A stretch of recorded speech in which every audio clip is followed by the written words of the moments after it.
Polling percentage को बढ़ाइए ताकि यहाँ से इम्तियाज़ जलील साहब की कामयाबी भारी अक्सरियत से हो सके। मेरे अजीज़ दोस्तों और बुज़ुर्गों, आप जानते हैं कि पिछले 2 मरतबा से यहाँ से बीजेपी का उम्मीदवार मुंतखब हुआ है और ये बात आप तमाम पर आया है कि बीजेपी के आमदार ने औरंगाबाद ईस्ट में पूरब में एक मंसूबाबंद तरीक़े से कोई विकास का काम नहीं करवाया।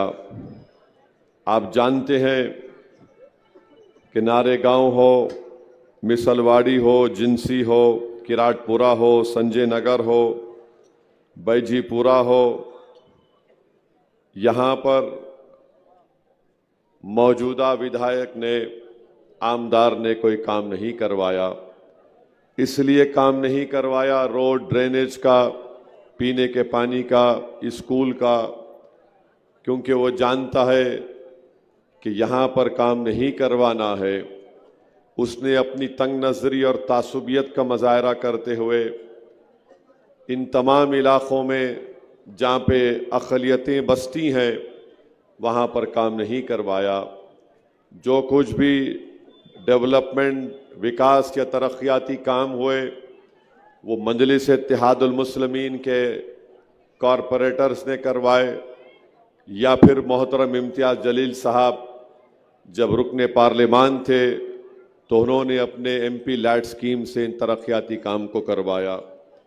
तो मेरी आपसे गुजारिश है कि आप तमाम मिलकर अपने के वोट का सही इस्तेमाल करिए ताकि औरंगाबाद ईस्ट में, पूरब में, इन तमाम इलाक़े जात में जहां पर बीजेपी ने अपनी तासुबियत और तंग नज़री के बुनियाद पर डेवलपमेंट के काम नहीं करवाए, मजलिस का रुकन असम्बली कामयाब होगा इंशाअल्लाह तो ना सिर्फ जिन इलाक़ों का मैंने ज़िक्र किया वहाँ पर भी काम होगा और जहाँ पर दलितों की आबादी है, जहाँ पर मराठाओं की आबादी है, जहाँ पर बैकवर्ड क्लास के हमारे भाई बहनों की आबादी है, इंशाअल्लाह वहाँ पर भी डेवलपमेंट काम करवाया जाएगा।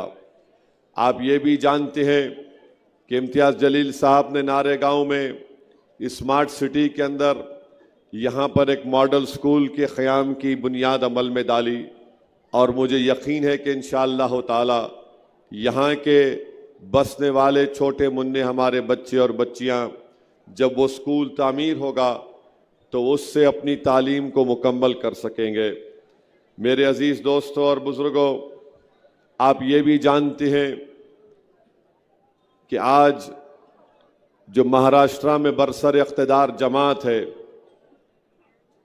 शिंदे आए औरंगाबाद को, मोदी आए औरंगाबाद को, मगर इन्होंने कभी भी यहाँ पर आकर औरंगाबाद के विकास के बारे में कोई बात नहीं की। नारेगांव में आप जानते हैं कि बिजली की सप्लाई बहुत ही नाक़िस किस्म की आपको दी जाती है और बिजली नहीं मिलने की बुनियाद पर हमारे बच्चे अपनी तालीम को जारी नहीं रख सकते, लोग अपना कारोबार नहीं कर सकते। आप अंदाज़ा लगाइए कि अगर यहाँ पर बिजली नहीं मिल रही है तो इसका जिम्मेदार बीजेपी है, मुख्यमंत्री शिंदे है और यहाँ का आमदार अतुल सावे है।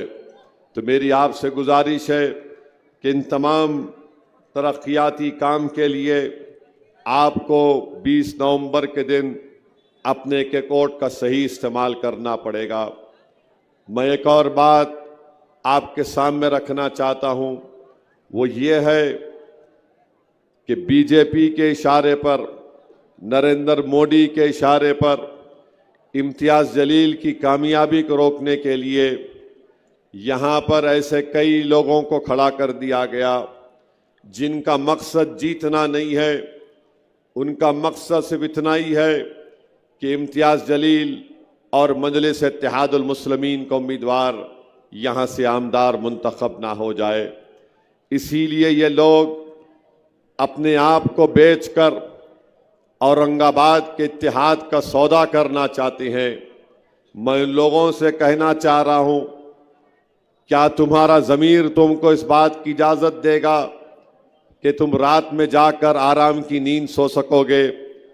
तुम औरंगाबाद को नुकसान पहुंचाकर, तुम औरंगाबाद के इत्तेहाद को नुकसान पहुंचाकर, तुम औरंगाबाद में जो एक सियासी क़ियादत आपने पैदा की, उसको रोकने के लिए तुम अपने आप को वो ताकतों के लिए इस्तेमाल हो रहे हो जो हमारे वजूद के खिलाफ हैं। आज मैं आपको बता रहा हूं, ये जितने आज़ाद उम्मीदवार या फिर जो समाजवादी पार्टी से उम्मीदवार खड़े हैं, ये तमाम के तमाम उन दुश्मनों से मिले हुए हैं जिनका रास ताल्लुक़ उस शख्स से है जिसने हमारे नबी करीम सल्लल्लाहु अलैहि वसल्लम के शान में गुस्ताखी करने की कोशिश की।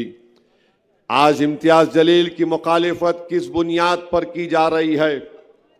मैं ये दावा तो नहीं कर रहा हूं कि इम्तियाज़ जलील बड़े फरिश्ते हैं। मैं ये दावा ज़रूर कर रहा हूं, इम्तियाज़ जलील एक इंसान है। मैं ये भी कह रहा हूं कि हो सकता है इम्तियाज़ जलील से गलतियां भी हुई होंगी, इंसान है, मगर इम्तियाज़ जलील से असल गुस्सा और बग़्ज़ इस बात का है कि इम्तियाज़ जलील जब रुकने पार्लिमान बनकर औरंगाबाद से गया तो भारत की पार्लियामेंट में मैंने कई ऐसे सीनियर पार्टी के, मुख्तलिफ सियासी पार्टियों के बड़े बड़े सीनियर मेंबर ऑफ पार्लियामेंट की ज़बान से सुना कि ओवैसी साहब, ये पहले मर्तबा का एमपी इम्तियाज़ जलील है, बड़ी खूब तरीके से अपनी बात को रखता है, बड़ी दिलेरी से अपनी बातों को रखता है और बहुत स्टडी करके आता है। यही बात मजलिस के मुखालिफिन को हजम नहीं हो रही थी कि आखिर कौन है यह शख्स जो औरंगाबाद की गली कूचों से निकलकर भारत की सबसे बड़ी पंचायत के ऐवान को हिला के रख दे रहा है।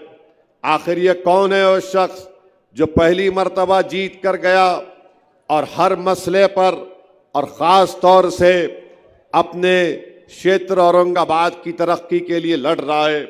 यही इम्तियाज़ जलील था जिसने औरंगाबाद एयरपोर्ट पर एक फ़्लाइट आती थी, आज इम्तियाज़ जलील की नुमाइंदगी पर कम से कम 8 से 10-12 फ़्लाइटें औरंगाबाद एयरपोर्ट पर आती हैं। इन लोगों को ये परेशानी लागत हो गई कि हमने एक एमपी को जीतते हुए देख लिया, मगर कोविड का ज़माना आया तो इम्तियाज़ जलील हाई कोर्ट को जाकर हाई कोर्ट के सामने खुद खड़े होकर ये कहा कि औरंगाबाद के अस्पतालों में कई डॉक्टर और कंपाउंडर की वैकेंसियां हैं, उसको पुर किया जाए।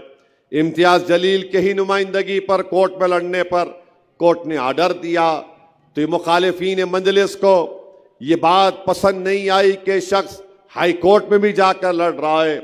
फिर गरीबों के घर का मसला आया तो इम्तियाज़ जलील पार्लियामेंट की अर्बन डेवलपमेंट स्टैंडिंग कमेटी के मेंबर थे। इम्तियाज़ जलील ने पार्लियामेंट में कई मरतबा PMAY के तहत औरंगाबाद के गरीबों के घर के लिए उस स्कीम में औरंगाबाद की जनता के लिए लड़ता रहा। इनको ये बात पसंद नहीं आई। यहाँ पर पीने के पानी के लिए इम्तियाज़ जलील लड़ते रहे, इनको पसंद नहीं आया। इनको ये बात भी पसंद नहीं आई कि ये कौन शख्स है जो 20 साल के बाद महाराष्ट्र में एक मुस्लिम अक़लियत का MP जीत कर आया है और ये तमाम काम बड़ी बेबाकी से और बखूबी अंजाम दे रहा है। फिर आपने देख लिया कि जब पार्लियामेंट का इलेक्शन आया तो तमाम ताकतें एक हो गई, चाहे वो नाम निहाद सेकुलर हो या RSS हो या शिवसेना हो, सब ने मिलकर इम्तियाज़ जलील की कामयाबी को रोकने के लिए एक हो गए। महाराष्ट्र में 48 लोकसभा की सीटें हैं, एक ही मुसलमान लड़ रहा था अक़लियतों की तरफ से। सब ने मिलकर इम्तियाज़ जलील को हराने के लिए कोशिश में लग गए और नतीजा आपने देख लिया कि इम्तियाज़ जलील की कामयाबी को रोक दिया गया। मेरे अजीज दोस्तों और बुजुर्गों, महाराष्ट्र के गरीबों ने अपनी एक आवाज को खोया, महाराष्ट्र के दलितों ने अपने एक हमदर्द को खोया, महाराष्ट्र के मराठाओं ने उनकी एक आवाज को खोया, महाराष्ट्र के धंगर समाज ने जो उनके लिए लड़ रहा था पार्लियामेंट में, जिसने अहल्याबाई होलकर का जिक्र किया, वो एक अपनी आवाज से महरूम होकर रख गए। औरंगाबाद की आवाम ने अपने एक बेबाक आवाज को पार्लियामेंट में खो दिया। मगर सबसे ज्यादा नुकसान ना सिर्फ औरंगाबाद महाराष्ट्र के अल्पसंख्यक समाज और इन तमाम समाजों को हुआ, बल्कि हिंदुस्तान के, भारत के वो तमाम अक़लियतों को जो ये देख रहे थे कि 2019 से 2024 में मजलिस-ए-इत्तेहादुल मुस्लिमीन के 2 MP मिलकर पार्लियामेंट के दरो दीवार को हिला रहे हैं।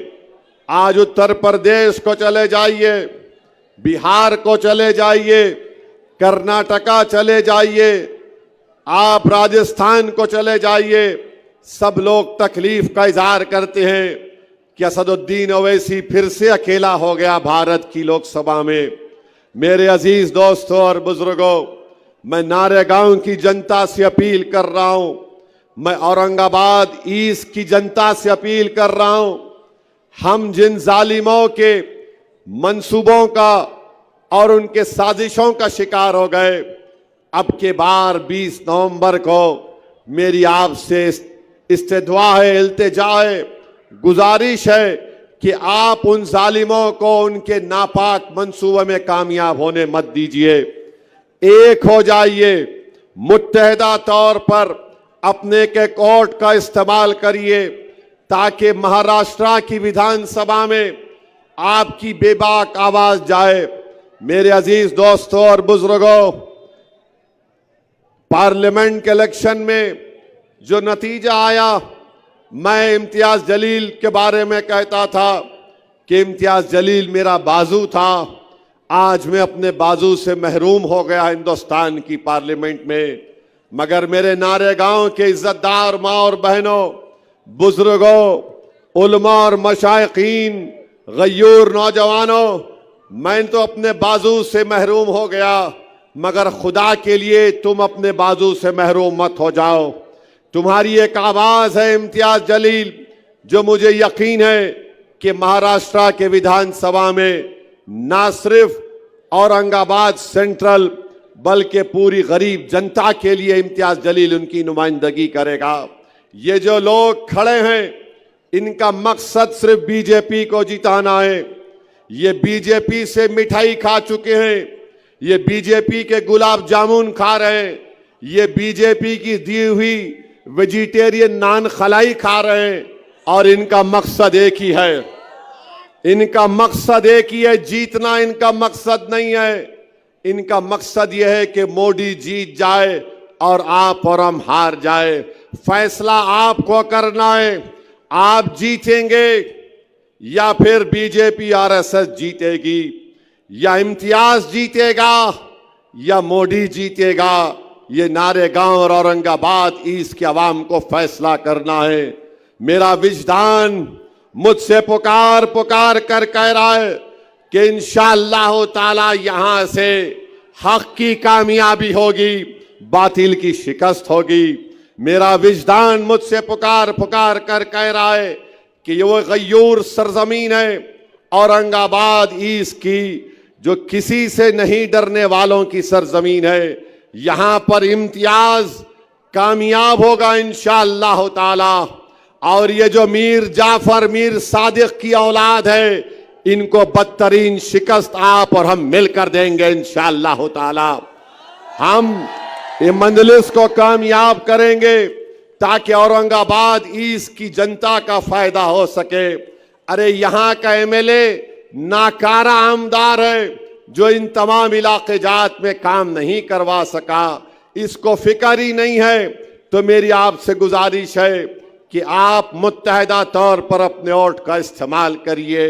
मैं कलाम में तकरार का आदी नहीं हूं, मगर जो लोग आज मंजलिस की मुखालिफत में गुफ्तगू कर रहे हैं, रिकेक हमले कर रहे हैं और पर्सनल अटैक कर रहे हैं।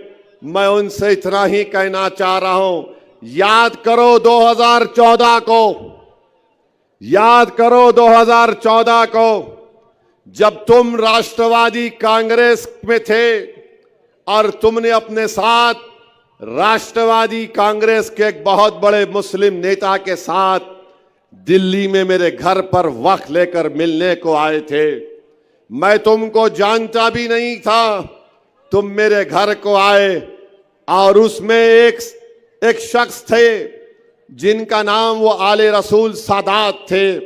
वो मेरे घर में आए, इसरार कर रहे थे। मैंने कहा ये बात करेंगे, तो मुझसे आकर घर में बैठकर मैंने उनकी, जो मुझसे हो सकता था, मैंने उनकी खातर तवाज़ो की। उसके बाद जो एक साहब थे राष्ट्रवादी कांग्रेस के, उन्होंने 2014 में मुझसे कहा था, असदुद्दीन ओवैसी साहब, हम अपने साहिब के पास से आपको पैगाम लेकर आए हैं कि आप इलेक्शन मत लड़िए महाराष्ट्र का, आपको जो चाहिए हम आपको मुहैया कर देंगे। मुझे अच्छी तरह वो अल्फाज याद हैं। मैंने कहा कि आप मेरे घर में मेहमान हैं, आप आले रसूल हैं, मैं आपकी बड़ी इज्जत करता हूं, मगर खुदा के लिए मेरे घर में बैठकर आप मेरा सौदा नहीं कर सकते। आप गलत घर को आए हैं। ये वो घर है जिसमें हम पैदा हुए, जिस घर के रिवाज ये है कि हम अपने आप को मिटा देंगे, खत्म कर देंगे, मगर कौम के नाम पर सौदा करने वाले का नाम असदुद्दीन ओवैसी नहीं है। मैंने उस शख्स से कहा कि तुम आले रसूल हो, मैं तुम्हारी बहुत इज्जत करता हूं, क्योंकि मैंने हदीस शरीफ में पढ़ा कि रसूल अल्लाह सल्लल्लाहु अलैहि वसल्लम ने फरमाया कि मेरी आल कश्ती नूह की तरह है, जो उसमें सवार हो गया वो बच गया।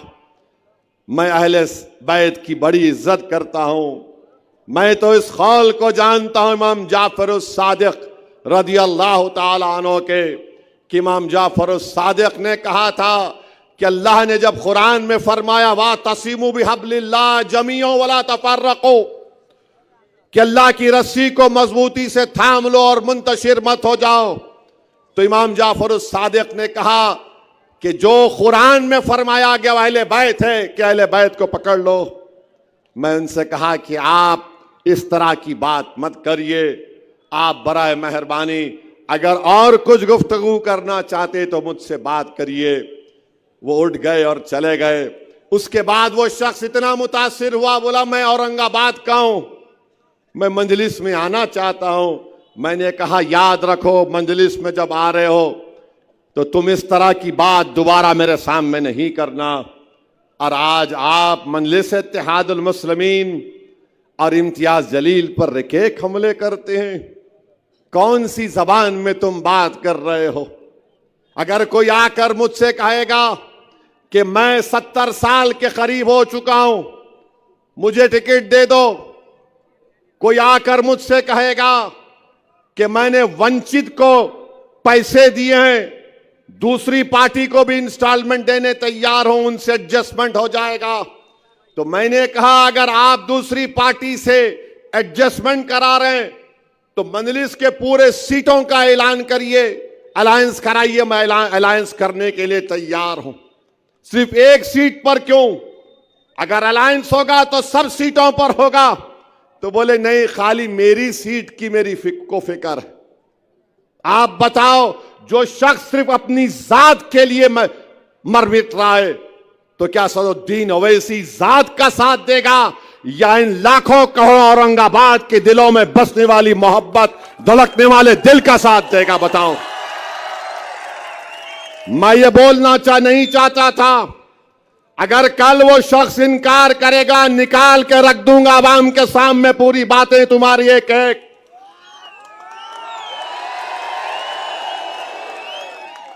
मैं 70 साल का हो गया, अरे अगर 70 साल के हो गए तो अल्लाह अल्लाह करो ना, कौन रोक रहा। 70 साल का हो गया मैं, अब मैं भी बोलूंगा, मैं भी 70 साल का हूंगा कभी ना कभी, अल्लाह जिंदा रखा तो। नहीं, मैं 70 साल का हो गया, I want one more election. क्या बात है, क्या बात है, बताइए आप। और कौन है ये समाजवादी पार्टी? ये समाजवादी पार्टी क्या है बताता हूं मैं आपको। 2013 में अखिलेश यादव उत्तर प्रदेश के चीफ मिनिस्टर थे और चीफ मिनिस्टर रहते हुए मुजफ्फरनगर का फसाद हुआ। 50,000 लोग बेघर हो गए। कितने? 50,000। 8-8 महीने, एक साल तक अपने घर को नहीं गए। मुजफ्फरनगर के इलाके में आसमान के नीचे कड़ाके की सर्दी में ये लोग कैंप में रहते थे। उस कैंपों में 2 या 3 दिन मैं फिरा, मजलिस की तरफ से उनको रिलीफ दिया, पैसे दिया। एक कैंप में मैं गया, उस बच्चे का नाम शाहनवाज है, अल्लाह उसको सलामत रखे, वो मुझे साथ लेकर चल रहा था। मैं एक कैंप में गया तो देखा कि 10 लोग बैठे हुए खवातीन रो रही हैं, बहुत रो रही हैं। किसी ने कहा कि हैदराबाद का एमपी ओवैसी आया है, उन्होंने और रोना शुरू कर दिया। मैंने पूछा है, मैं जानता हूं कि एक कैंप में है, इनका घर बार लुट गया, इनके लोगों को मार दिया गया, इनकी तकलीफ क्या है? तो उन्होंने मुझसे कहा था कि हम 3 परिवार के लोग हैं और हमने अपनी बेटियों के शादी के लिए सामान जमा किया था, वो पूरा सामान दंगाई लूट कर चले गए। मेरी आंख में आंसू आ गए, मेरे रोंगटे खड़े हो गए। मैं उन बहनों की, हमारी मां के आंसुओं को नहीं देख सका। मैंने शाहनवाज से कहा, शाहनवाज कल इन तीनों हमारी बेटियों की शादियां होंगी, बोलो क्या इंतजाम करना है, हम जल्दबाजी में जो कुछ कर सकते करेंगे। मेरे भाई, थालियां मारने के लिए नहीं कह रहा हूं, सुनो, मैं ये चाहता हूं कि मैं जो कह रहा हूं तुम भी उस पर अमल करो। तुम भी औरंगाबाद में अगर कोई गरीब बच्ची है जिसकी शादी नहीं हो रही तो तुम शादी, उसका इंतजाम उसका करवाओ। 2 या 3 दिन के अंदर उन तीनों परिवार की बच्चियों की शादी, इज्तिमाई शादी हुई। मुझे बुलाया गया, मैं उसमें गया था। मैं उन महिलाओं को, उन खवातीन से मिला जिनका रेप हुआ था गन्ने के खेतों में। मैं उन बेटियों की दास्तान सुनाऊं, अगर तुम्हारे सामने बयान करूंगा तो तुम रात में सो नहीं पाओगे। वो दास्तानें जानता हूं मैं। तुमने कभी सुना एक 65 साल की औरत की रेप हो सकती है? तुमने सुना कि एक 60 साल की औरत के छाते को काट दिया जाता है? मैंने सुना। और ये अखिलेश यादव मुख्यमंत्री था। और आज ये समाजवादी पार्टी के लोग औरंगाबाद के हमारे इस इत्तेहाद के दीवार को, इस किले को, इस महल को, जिसने आपने अपने खून पसीने से इसको तैयार किया, जिसको आपने अपनी कुर्बानियों पर खड़ा किया, जिसने आपने एक उम्मीद का महल तामीर किया सबके लिए, आज यहां पर आकर दीमक की तरह उस इत्तेहाद को तोड़ना चाहते हैं। जालिमों, तुम्हारा अखिलेश यादव मुख्यमंत्री था तो 50,000 लोग बेघर हो गए। 100 के करीब खवातीन की अस्मत रेजी हुई। आज भी 10 से 15 खवातीन का केस कोर्ट में चल रहा है। और अगर जुल्म जो खवातीन पर हुआ तो इंटरनेट पर जाकर एक बहादुर जर्नलिस्ट है, मैं उसको सलाम करता हूं, उसका नाम नेहा दीक्षित है। आउटलुक में स्टोरी है, एमनेस्टी इंटरनेशनल की रिपोर्ट में उसका जिक्र है, पढ़ो उस रिपोर्ट को। और आज समाजवादी का अखिलेश हमारी तारीखी सरजमीन पर आकर हमारे इत्तेहाद को तोड़ना चाहता है। यह आपको फैसला करना है मेरे अजीज दोस्तों और बुजुर्गों। 6 महीने तक 50,000 लोग कपड़ों के टेंटों में मैदानों में थे। कपड़ों के टेंटों में मैं देख चुका हूं। और वो अखिलेश यादव सैफाई एक जगह है, वहां पर बंबई से फिल्म स्टारों को बुलाकर अपने परिवार के साथ उनके नाच गाना को देखता था। मेरे भाई, ये लोग औरंगाबाद को क्यों आ रहे हैं? इसीलिए आ रहे हैं कि इनको पूरे महाराष्ट्र में, पूरे कर्नाटका में, भारत में तेलंगाना के बाद अगर कहीं पर आपकी ताकत नजर आती है, कहीं पर तुम्हारा रोब और दबदबा नजर आता है, कहीं पर तुम्हारा सियासी शऊर नजर आता है, कहीं पर तुम्हारी मोहब्बतें नजर आती हैं, ये तमाम जालिम ताकतें, ये तमाम नफरत करने वाले आ रहे हैं कि मोहब्बत के ऊपर जो तामीर आपने किला किया, जिसके इत्तेहाद की मिसाल सिर्फ महाराष्ट्र नहीं दुनिया देता है। हिंदुस्तान की पार्लियामेंट में जब इम्तियाज जलील मेरे साथ थे तो बीजेपी और कांग्रेस के एमपी बोलते थे कि इन लोगों ने औरंगाबाद को अपना दूसरा किला बनाया है, आज उस किले को कमजोर करना चाहते हैं। तो मेरे अजीज दोस्तों और बुजुर्गों, ये आपको फैसला करना है, क्योंकि इस चिराग को जो आपने जलाया है ना, तुम नहीं जानते इस चिराग की रोशनी से कितने लोग हसद करते हैं। ये चिराग जो तुमने जलाया है, मेरी इज्जतदार मां और बहनों, मेरे गयूर नौजवानों, मेरे बुजुर्गों, मेरे उलमाओं, ये चिराग जो तुमने जलाया है, इसमें तेल नहीं है, तुम्हारा खून पसीना है, याद रखो।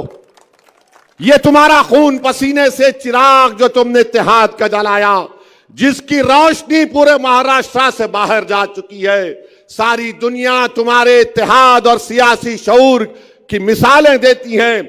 इसीलिए हसद करने वालों को ये चीज पसंद नहीं आ रही है। इसलिए तमाम मीर जाफर, मीर सादिक, तमाम यजीद के एजेंट और तमाम इबलीस के चाहने वाले जमा हो गए कि इम्तियाज नहीं जीतना, और मिठाई और गुलाब जामुन जा रही है। ठीक है नौजवानों, खूब दबा के खाओ मिठाई गुलाब जामुन, रोकना नहीं अपने आप को। मिठाई उनकी खाना और डकार मजलिस इत्तेहादुल मुस्लिमीन के नाम पर लेना। गुलाब जामुन उनका खाना, मगर 20 को बटन दबेगा पतंग पर। ये लोग ये समझ रहे हैं कि पैसों से कुछ कर लेंगे। अरे जालिमों, मैं पूरे भारत में फिरता हूं, मगर ये ऐसी जगह है जहां पर हैदराबाद से लोग आते और बोलते साहब हम बरसों से औरंगाबाद आ रहे, हमारा कुछ भी नहीं होता, यहां पर हम सेफ तरीके से जाते। अच्छा, इसकी मिसाल समझाने के लिए बोल रहा हूं। झारखंड में एक एक्टर है मिथुन चक्रवर्ती, उन्होंने कुछ अनाप शनाप बक दिए, वो काट के करेंगे क्या की करेंगे, नो खाली काटना जानते हैं लोग। उन्होंने झारखंड में बीजेपी के जलसे में गए, क्या हुआ मालूम? पाकिट मार दिया उसकी, उसकी पाकिट मार दिए। अब उन्हें किसको काटता कि नहीं मालूम। कुदरत का निजाम, उन्हें बोला काटता तो बीजेपी के ही मीटिंग में उसकी पाकिट काट दिए। है इंटरनेट पे है, देखो आप, हजरत गूगल पे मार के देखो, उसकी पाकिट मार दी। ये क्या पाकिट प्लेयर पूरे बीजेपी के जलसों में आते हैं क्या? मैं झारखंड का बोल रहा हूं, यहां का नहीं बोल रहा हूं। पेपर में आया। तो मेरे भाई, आपके इस इत्तेहाद को मजबूत रखिए। अब ये शिंदे बोल रहे, बात करें कि अमित शाह बोल रहे हम लाड़की बहना, लाडली बहना, ऐसा चीर चीर के बोल रहे। हम 1500 रुपये अकाउंट में डाले, 1500 रुपये आए, इनके घर से नहीं आए, तुम्हारा पैसा है रखो। 1500 रुपये आ रहे, ठीक है ना। अब बताओ शिंदे अमित शाह, औरंगाबाद में मैं मार्केट को भी जाके मंगाया, अभी 10 मिनट बाकी है।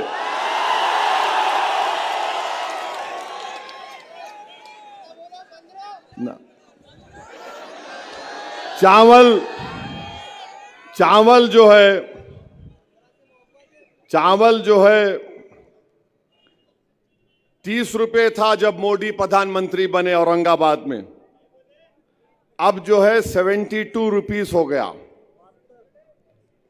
जवारी 20 रुपए था 2014 में जब मोदी प्रधानमंत्री बने औरंगाबाद में, अब 45 रुपए हो गया।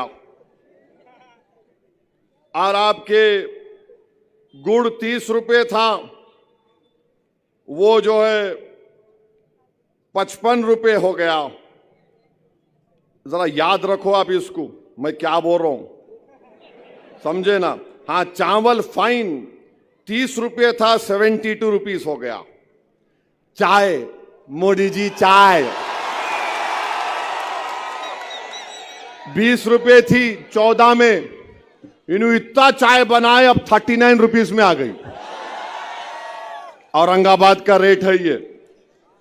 मसूर की दाल 60 रुपए थी, अब 155 रुपए हो गई औरंगाबाद में।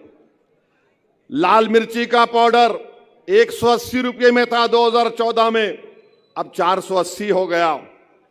इमली 80 रुपए थी, 220 रुपए हो गई।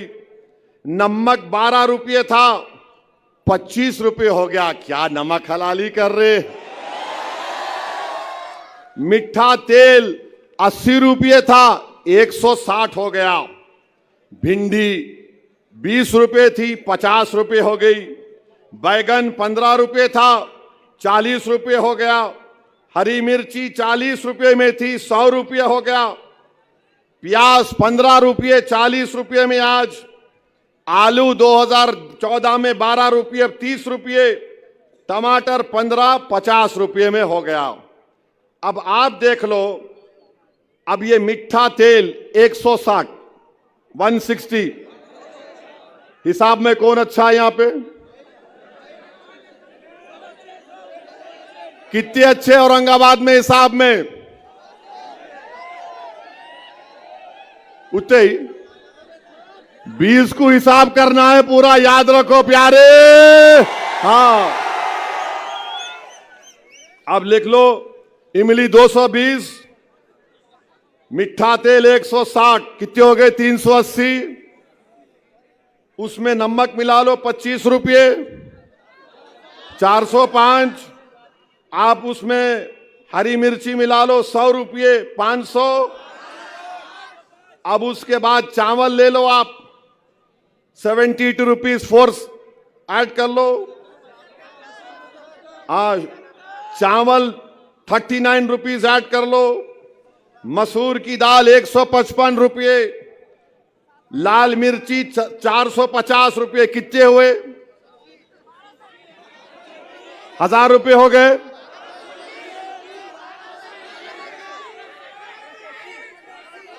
नौ 921, 1221। अब हमारी मां और बहनों का फेवरेट आइटम एलपीजी सिलेंडर। वो एलपीजी सिलेंडर जो है, मोदी जी इतना गैस छोड़े 10 साल में, माने लाइटर वेन में, दिल पे नहीं लेना, 450 रुपये से 900 से 1000 रुपये में हो गया। अब 1500, इन्हों क्या बोल रहे शिंदे अमित शाह, लाडली बहन 1500 रुपये दे के 2000 तुम्हारे से निकाल ले रहे। समझे आप? इसको बोलते गुजरात मॉडल। 1500 रुपये अकाउंट में, 2000 रुपये निकाल लो। अब उन्हें बड़ा खुश, 1500 आए। अब उसको नहीं मालूम, वहां जाके मार्केट में गए तो हैदराबाद में बोलते इसके मुंह में मट्ठी पड़ो, 1500 लेके 2000 निकाल दिया।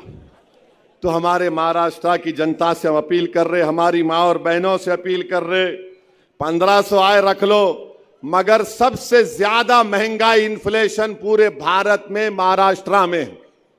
और महाराष्ट्र के महिलाओं को सेफ्टी होना। आपको मालूम महाराष्ट्र में 2022 में 2904 खवातीन महिलाओं का रेप हुआ। आपको मालूम महाराष्ट्र में 2022 में 12,260 महिलाओं का किडनैपिंग हुई। महाराष्ट्र में 2022 में महिलाओं पर हमले 5,209 हुए। अरे अमित शाह, शिंदे, फडणवीस, तुमको क्या हो गया? रेप हो रहा है महिलाओं का, किडनैपिंग हो रही है, असॉल्ट हो रहा है, और तुम बोल रहे हम 1500 दिए, 1500 दिए। क्या कर रहे तुम? महिलाओं की सेफ्टी महाराष्ट्र में आज नहीं है। आए दिन महिलाओं का किडनैप हो जाता है, महिलाओं पर असॉल्ट होता है, सेक्सुअल वायलेंस होता है। मगर ये बीजेपी, ये अमित शाह, ये फडणवीस बोल रहे हम 1500 दिए, 1500 दिए। अरे तुम तो मोदी बोले थे ना 15 लाख आएंगे, वो 15 लाख की जगह 1500 आ गए। तो बहरहाल मेरे अजीज दोस्तों और बुजुर्गों, मैं आपसे अपील कर रहा हूं कि 20 तारीख के दिन एक एक वोट डालकर इम्तियाज जलील को आप अपना आमदार बनाइए। और ये जो यहां का आमदार है, क्या नाम है? हाँ, सावे।